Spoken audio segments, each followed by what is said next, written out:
Hello and welcome to the show. I'm here on Forza Horizon 2 with the Alfa Romeo 4C. Now there is something about Italian cars that just you want to own them. You can never quite explain it to somebody, but you just want to own them. There's a certain desirability about Italian sports cars. You put a Lamborghini Gallardo next to an Audi R8, they can have very similar engines, they could be as quick as each other around a track. You're going to want the Lamborghini, or you're going to put a Ferrari next to a Porsche. People are just drawn to Italian sports cars and supercars, and the same could be said about the Alfa Romeo 4C. I think it's a great looking car, even if there are some strange things. The headlights, for example, look as if somebody's got slightly overzealous at an army surplus shop and tried to fit as many attachments as possible into a small area. Very strange headlights. And the wheels, I don't know what's going on with them. I'm not a huge fan of the wheels on the Alfa, but I still think it's a very good looking car. I still want to own an Alfa 4C because it does look fantastic. It looks a bit different to some of the other sports cars out there, and it's an Alfa Romeo. That's a selling point on its own. Yeah, this is a very desirable car, the 4C. And when it comes to the driving, things just keep getting better. It does have a very small engine, 1.7 litre, and it's not the most powerful. Considering this car is midway through A-Class, it only has 240 horsepower and 238 torque, so it's not particularly powerful. Once you get up to about 135 miles an hour, that's it, it starts slowing down. It'll go on to past 150, but it doesn't have very much acceleration past 130. The fact is, though, this car weighs very, very little.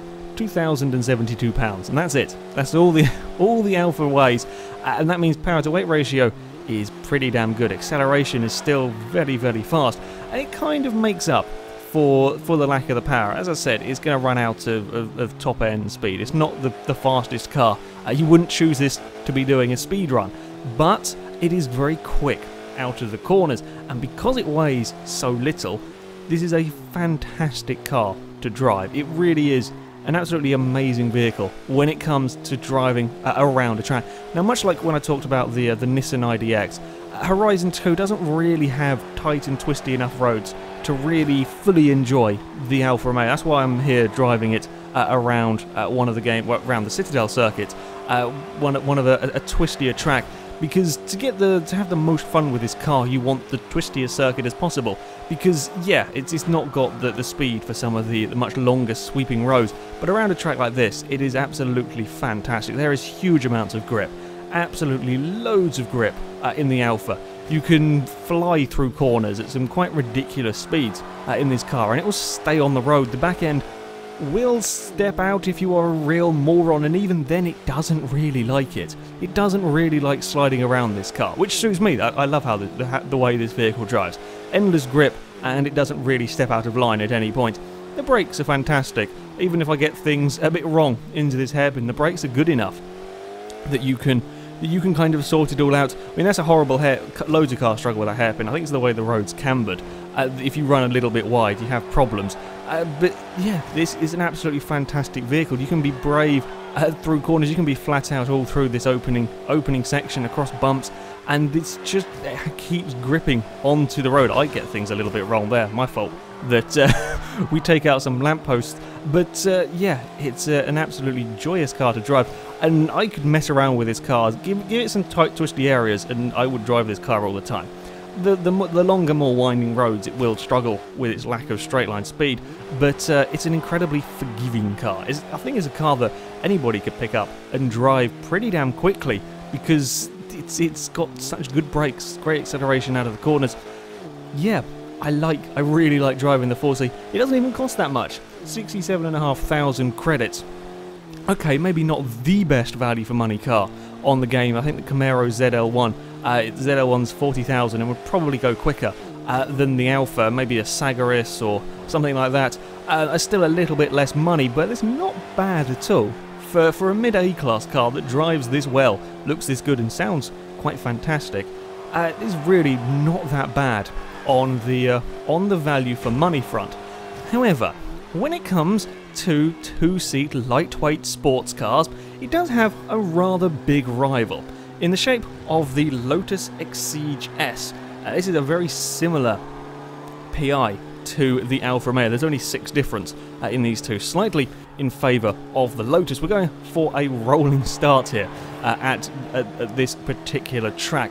Now the Lotus is somewhat more powerful. It has 100 more horsepower as the driver gets a little bit wrong in the first corner. It has 100 more horsepower. It has 50 more torques than the Alfa. So when it comes to acceleration and straight line speed, yes, the Lotus is going to be quicker. However, it does weigh 500 pounds more. I'm actually surprised by the weight difference between these. I didn't expect the Lotus to be that much heavier than the Alfa, but it is 500 pounds heavier than the 4C. And when it comes to the corners, the little Alfa is just quicker. The Alfa can carry more corner speed than the Lotus. Is better on the brakes. Out of the corners, yes, the Lotus has got the better acceleration, but through these sections of the track, I'm harassing the Exige, trying to find a way past and just generally causing problems for it. I can carry a lot more corner speed in the Alfa Romeo. Now we're coming up to a little bit of a straight, and I can't do anything about it. We'll see the Exige, and it doesn't help that I take out the blooming lamppost there. We see the Exige will start to pull away down this straight. It's not a huge advantage when it comes to straight line speed, but it certainly is noticeable. And if we kept going down a longer straight, yeah, the Exige would pull away. But again, I close up quite a lot of the gap through that first corner. The Alfa's nicer on the brakes. I can brake later than the Lotus. I can carry more speed through the corners. Again, we're going down another straight. The Lotus has got a little bit of breathing space, but isn't quite as nice through the. I mean, the Lotus is a good car to drive. Don't get me wrong.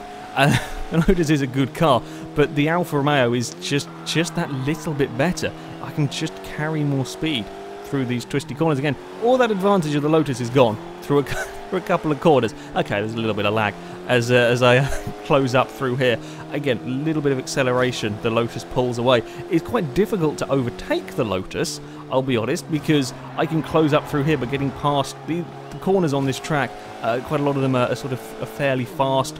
And yeah, overtaking can be quite difficult when the other car has a lot more straight line speed. But the Alfa was certainly keeping up, and it was causing all sorts of problems for the Exige, and we continued racing like this. And yeah, the Exige was having trouble keeping the Alfa Romeo behind. The Alfa was a lot easier to drive fast, I think, is what we bought from this. Over the course of a lap, the Exige will go quicker than the Lotus. So on this particular track, the Exige will go quicker, and the longer the track, so the more straights you have on the track, the faster the Exige will be. However, the Alfa can keep it very honest, and I could cause all sorts of problems around here because it was easier to drive the 4C quickly. The Exige was, as I said, it's a great car to drive, but a little bit more twitchy. Isn't quite as nice on the brakes and gets things a little bit wrong coming through the fast corners. Just dipped a wheel on the dirt, and that threw the Exige a little bit, and now he's in trouble. I've got the Alfa up the inside. I get things wrong, clip the inside. There's a sort of a little bit of a banking bit. I clip that, and got a slightly wonky line through turn one. The Exige has now got the better acceleration side by side through here as we come up towards the next corner. The Exige just brakes a little bit late and can't stop it, and in the end, I will get the victory. I just pressured the Lotus into a mistake at the end of it. That's how the Alfa is easy to drive. You can just push the Alfa a lot more. And yeah, and at the end of the day, I would take the victory. Although yes, the Exige is the slightly quicker car over the course of the lap, but not by a huge amount. So what about another similar rival? If we're looking at PI, the BMW M4 is probably the next closest car. This one is slightly lower on the PI front. It's 6 PI lower than the 4C.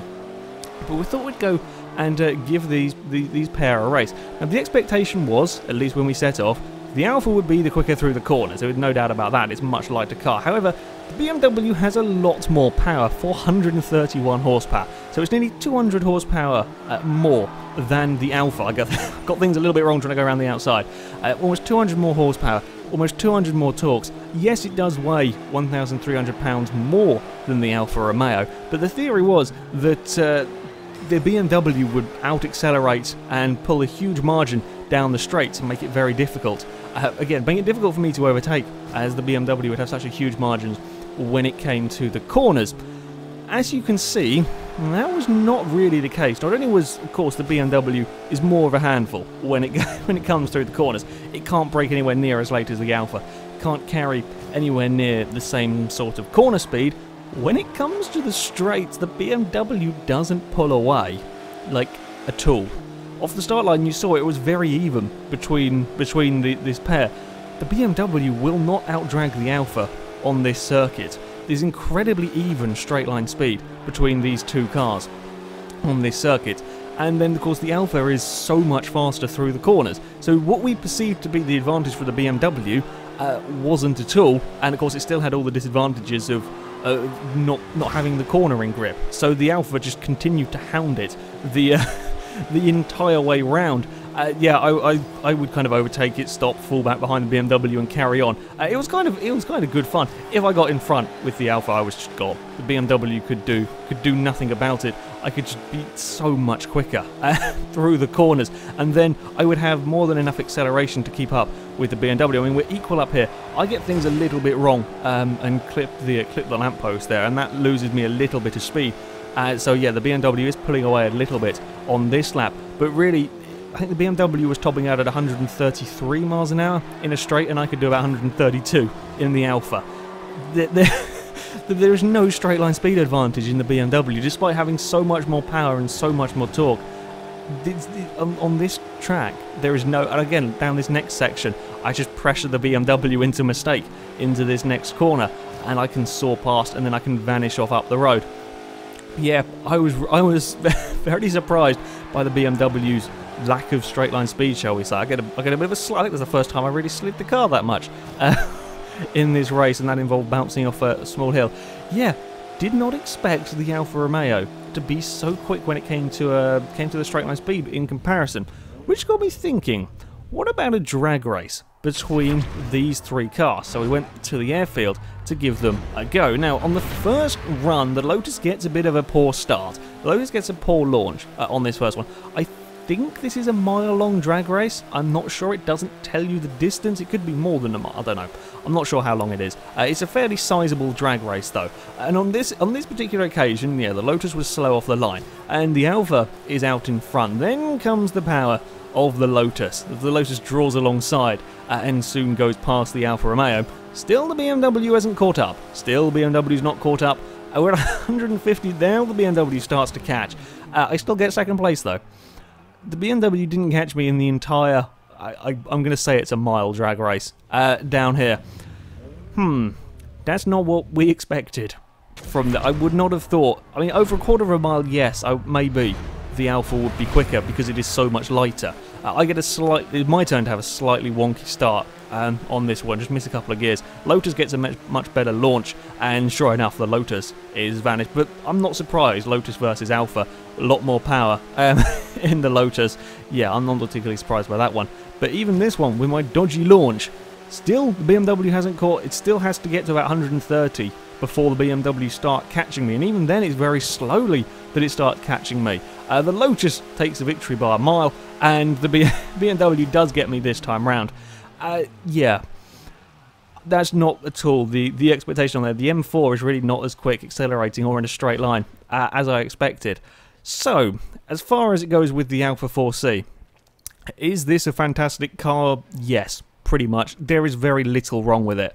I was trying to think of something wrong with it. Aside from the silly headlights, no, not really. It is such a nice car to drive.